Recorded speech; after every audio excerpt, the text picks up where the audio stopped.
Hello दोस्तों, आप सभी का स्वागत है हमारे ऑनलाइन क्लास में।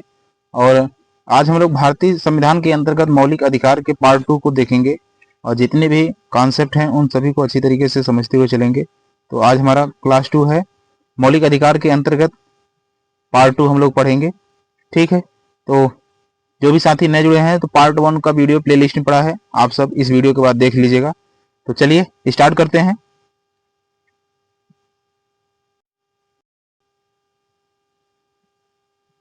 तो आज हम लोग देखेंगे भारतीय संविधान के अंतर्गत जो हमारा तीसरा अधिकार था, जितना मौलिक अधिकार जो भी था तीसरा था। तो तीसरा क्या था भाई? शोषण के विरुद्ध अधिकार। यह इसका उल्लेख भारतीय संविधान के कहां से कहां तक किया गया है? 23 से 24 तक, यानी कि आर्टिकल 23 से लेकर 24 तक उल्लेख किसका किया गया है? शोषण के विरुद्ध अधिकार का।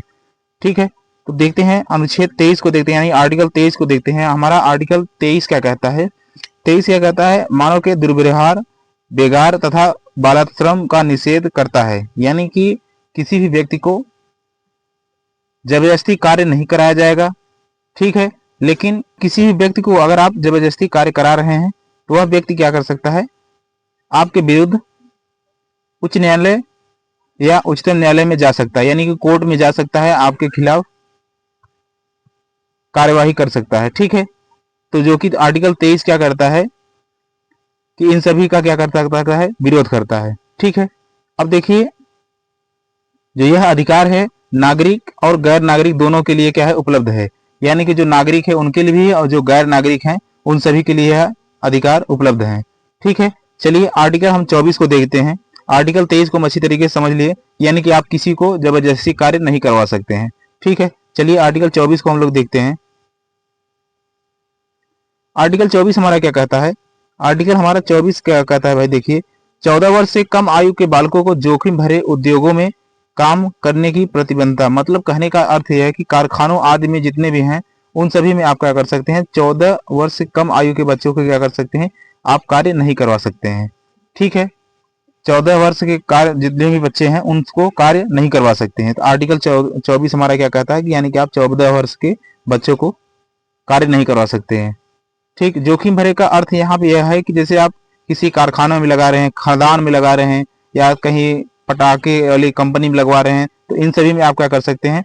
बच्चों को नहीं लगा सकते हैं। ठीक है, चलिए और आगे देखते हैं। हमारा जो चौथा अधिकार है क्या भाई? धर्म की स्वतंत्रता का अधिकार। चौथा हमारा अधिकार क्या है भाई? धर्म की स्वतंत्रता का अधिकार। यह कहां से कहां तक उल्लेख है? भारतीय संविधान के भाग 3 के कहां से कहां तक भाई है?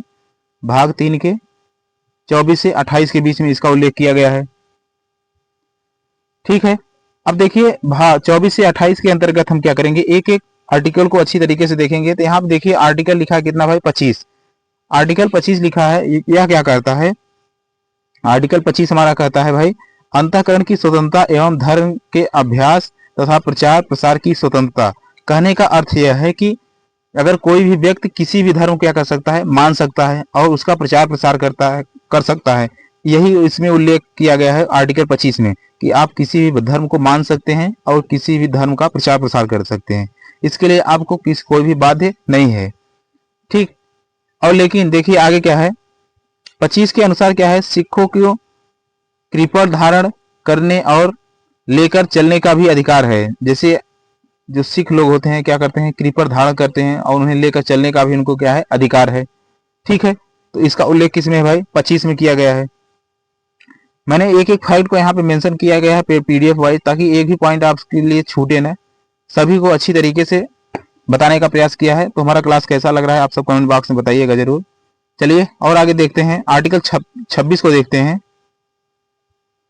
आर्टिकल 26 हमारा क्या कहता है कि धार्मिक कार्यों के प्रबंधन की स्वतंत्रता।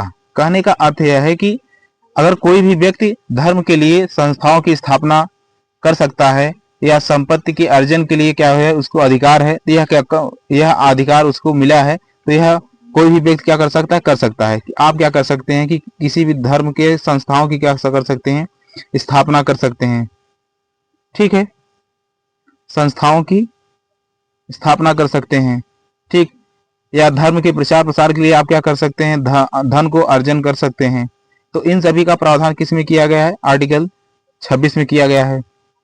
चलिए इसमें देखिए यही चीज लिखा है कि कोई भी धार्मिक रूप से संगठित हो सकता है और संपत्ति खरीद सकता है।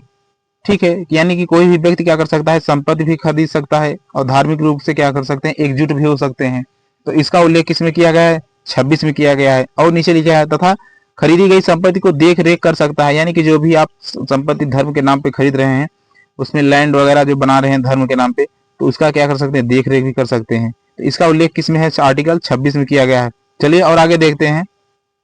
आर्टिकल 27 में देखिए, आर्टिकल 27 हमारा क्या कहता है कि किसी विशेष धर्म के विकास के लिए क्या कर सकते हैं, करों में छूट का प्रावधान है। यानी कि आर्टिकल 27 क्या कहता है कि धर्मों, किसी भी धार्मिक कार्यों पर खर्च किया गया जो धन है वह टैक्स फ्री, यानी कि टैक्स उस पर नहीं लगेगा।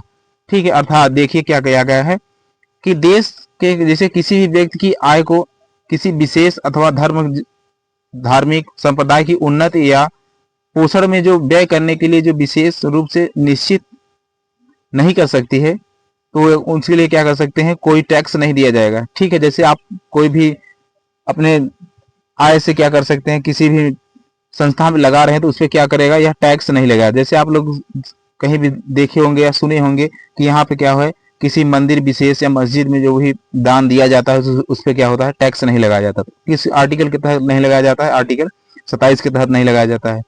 ठीक है, चलिए और आगे देखते हैं। अब देखिए आर्टिकल 28 हमारा क्या कहता है, इसको देखते हैं।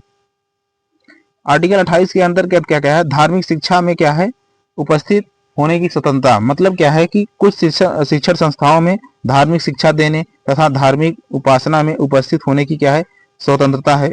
जैसे कहने का अर्थ यह है कि सरकारी शिक्षण संस्थानों में कोई भी धार्मिक शिक्षा नहीं दी जा सकती है। अब देखिए यह वाली लाइन पर समझते हैं आर्टिकल 28 के अंतर्गत। जैसे आप क्या कर सकते हैं, कुछ शिक्षण संस्थाओं में धार्मिक शिक्षा उपलब्ध कराई जाती है, यानी जैसे मदरसा हुआ या कोई भी स्पेशल कॉलेज खुला किसी सब्जेक्ट के आधार पे, तो वहाँ क्या है, इसका छूट है। लेकिन अगर कोई सरकारी शिक्षण संस्था है तो उसमें आप क्या कर सकते हैं, कोई भी धर्म की शिक्षा नहीं दे सकते हैं। ठीक, चलिए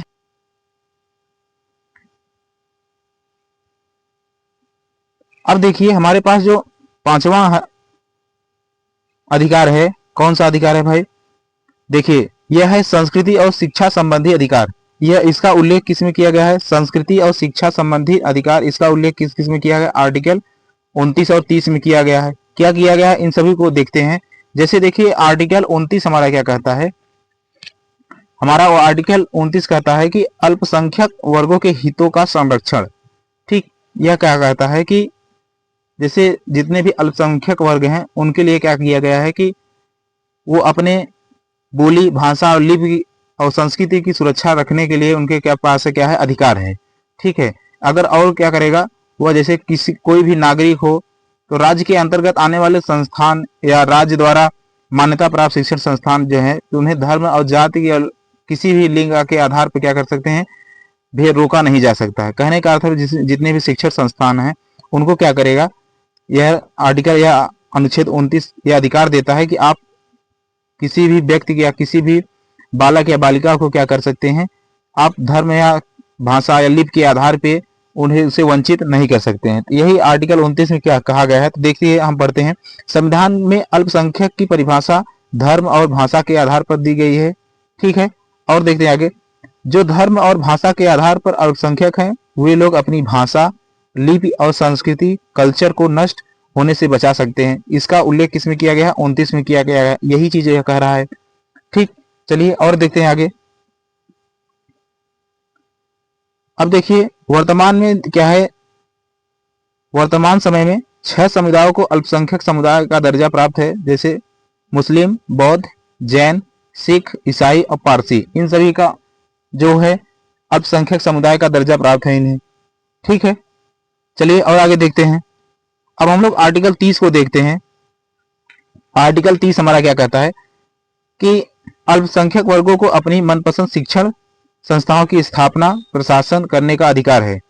ठीक है, यानी कि जो भी सभी अल्पसंख्यक वर्ग हैं वो क्या कर सकते हैं, अपने कार्य के अनुसार शिक्षण संस्थानों की स्थापना कर सकते हैं और प्रशासन का भी अधिकार उनको है। ठीक है, तो और आगे देखिए इसमें क्या लिखा है, धर्म और भाषा के आधार पर अल्पसंख्यक समुदाय स्कूल खोल सकता है और उसकी देख रेख भी कर सकता है। ठीक है, तो यानी जो अल्पसंख्यक समुदाय हैं वो सभी क्या कर सकते हैं, स्कूल भी खोल सकते हैं और उनका भी देख रेख भी कर सकते हैं। तो इसका उल्लेख किस में किया गया भाई, आर्टिकल 30 में किया गया है। चलिए और आगे देखते हैं। अब हम लोग देखते हैं आर्टिकल 32, यानी हमारा जो छठवां जो मौलिक अधिकार है यह क्या है भाई, संवैधानिक उपचारों का अधिकार। यानी कि इसका उल्लेख किसमें किया गया है, आर्टिकल 32 में किया गया है। ठीक है, इसका उल्लेख किसमें किया गया भाई, आर्टिकल 32 में किया गया है। तो आर्टिकल 32 हमारा क्या कहता है, संवैधानिक उपचारों का अधिकार। अब देखिए, संवैधानिक उपचारों का अधिकार से तात्पर्य है कि कोई भी व्यक्ति के मौलिक अधिकारों का अगर अतिक्रमण यानी शोषण होता है तो वह क्या कर सकता है, आर्टिकल 32 के तहत क्या कर सकता है, वह सर्वोच्च न्यायालय जा सकता है। और आर्टिकल 226 के तहत क्या कर सकता है, वह हाई कोर्ट जा सकता है। ठीक, यह सब हमने पहले ही क्लास में बता दिया था। तो अगर आपके मौलिक अधिकारों का अगर शोषण हो रहा है तो इन आप 32 के तहत कहाँ जा सकते हैं भाई, सुप्रीम कोर्ट। ठीक, अगर और उसके बाद 226 के तहत कहाँ जा सकते हैं, हाई कोर्ट। ठीक, चलिए और आगे देखते हैं। अब देखिए, डॉक्टर भीमराव अंबेडकर जी ने आर्टिकल 32 को संविधान का क्या कहा है भाई, आत्मा कहा गया है। डॉक्टर भीमराव अंबेडकर जी ने आर्टिकल 32 को क्या कहा भाई, संविधान की आत्मा कहा है। तो यह सभी बहुत ही इंपॉर्टेंट है क्योंकि एग्जाम में ये बहुत ज्यादा पूछा जाता है। ये फैक्ट बहुत ज्यादा पूछे जाते हैं पॉलिटी के अंतर्गत। चलिए और आगे देखते हैं। देखिए, अब यही चीज यहाँ पे लिखा गया है, अगर मौलिक अधिकारों का अगर आपके उल्लंघन होने पर आप क्या कर सकते हैं, मौलिक अधिकारों का अगर आपके पास उल्लंघन हो रहा है आपके मौलिक अधिकारों का, तो आप आर्टिकल 32 के अनुसार कहाँ जा सकते हैं, सर्वोच्च न्यायालय जा सकते हैं। ठीक, अब सर्वोच्च न्यायालय क्या करेगा, मौलिक अधिकारों को दिलाने के लिए आपको क्या करेगा, 5 प्रकार की रीट यानी याचिका जारी करता है। ठीक है, अब देखिए वह क्या करेगा, कौन कौन से 5 प्रकार के आर्टिकल हैं, रीट जो है 5 प्रकार के कौन कौन से हैं। देखिए, पहला क्या भाई, बंदी प्रत्यक्षीकरण। ठीक, बंदी प्रत्यक्षीकरण यानी कि बंदी को मजिस्ट्रेट के सामने पेश करो। ठीक, और दूसरा क्या है, परामर्श, हम आदेश देते हैं।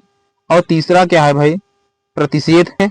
और उसके बाद चौथा हमारा क्या है, उत्प्रेषण यानी पूर्णतः सूचित कीजिए, पूर्णतया सूचित कीजिए। और उसके बाद पांचवा क्या है भाई, अधिकार पृच्छता यानी कि आपका अधिकार क्या है। इन सभी को क्या करेगा, वो रीट जारी करेगा, आपसे पूछेगा। ठीक है, तो चलिए, मैंने मौलिक अधिकार के बारे में बताया आप सभी को। तो मौलिक अधिकार क्या है भाई, मौलिक अधिकार जो है हर एक व्यक्ति का या हर एक भारतीय का कर्तव्य है कि मौलिक अधिकार को जानना चाहिए कि मौलिक अधिकार से हमें क्या क्या लाभ हैं और कैसी कैसी मौलिक अधिकार की व्यवस्था की गई है। तो इन सभी को हम सभी को क्या करना है, ये हर एक व्यक्ति को जानना चाहिए। तो चलिए और आगे देखते हैं। आर्टिकल हम लोग क्या करते हैं, अब देखिए आर्टिकल जो 35 है, आर्टिकल 34 है, आर्टिकल 35 है। अब इन सभी में देखते हैं कि इनका क्या उपयोगिता है या इसमें क्या उल्लेखित किया गया है। आर्टिकल देखिए, आर्टिकल 33 में क्या कहा गया है कि सैनिकों, अर्धसैनिकों बलों एवं खुफिया एजेंसियों के लिए क्या है, मौलिक अधिकार पर प्रतिबंध किया गया है। ठीक है, मौलिक अधिकारों का क्या किया है, प्रतिबंध किया गया है। तो आपसे डायरेक्ट पूछा जाता है कि सैनिकों, अर्धसैनिकों यानी बलों और खुफिया एजेंसियों के मौलिक अधिकारों को क्या करता है, प्रतिबंध करता है। अब देखिए और आगे आपसे पूछेगा, आर्टिकल 34 जैसे मार्शल लॉ, ठीक, या फिर सेना का कानून लागू होने पर क्या होगा, मौलिक अधिकार पर प्रतिबंध होगा। ठीक, यानी कि कोई भी जगह सेना का कानून लगता है तो आपके मौलिक अधिकारों पर क्या हो जाएगा, प्रतिबंध हो जाएगा, जो कि आर्टिकल 34 कहता है।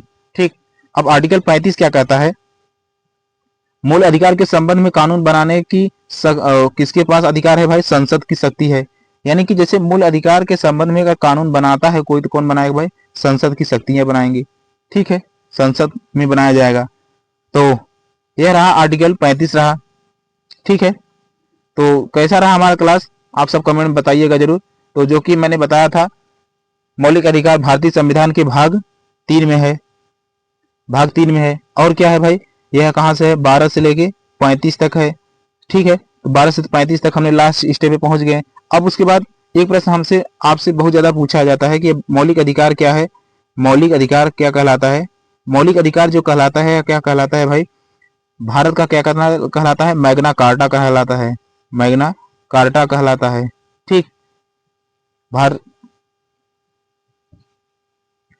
तो चलिए अब हमारा क्लास यहीं पे समाप्त होता है। हमारा क्लास कैसा लगा आप सब कमेंट बॉक्स में बताइएगा जरूर, और जो भी साथी नए जुड़े हैं कृपया हमारे चैनल को सब्सक्राइब कर ले, ऐसे ही वीडियो उन तक पहुंचती रहे। तो चलिए मिलते हैं नेक्स्ट वीडियो में, तब तक के लिए जय हिंद, जय भारत।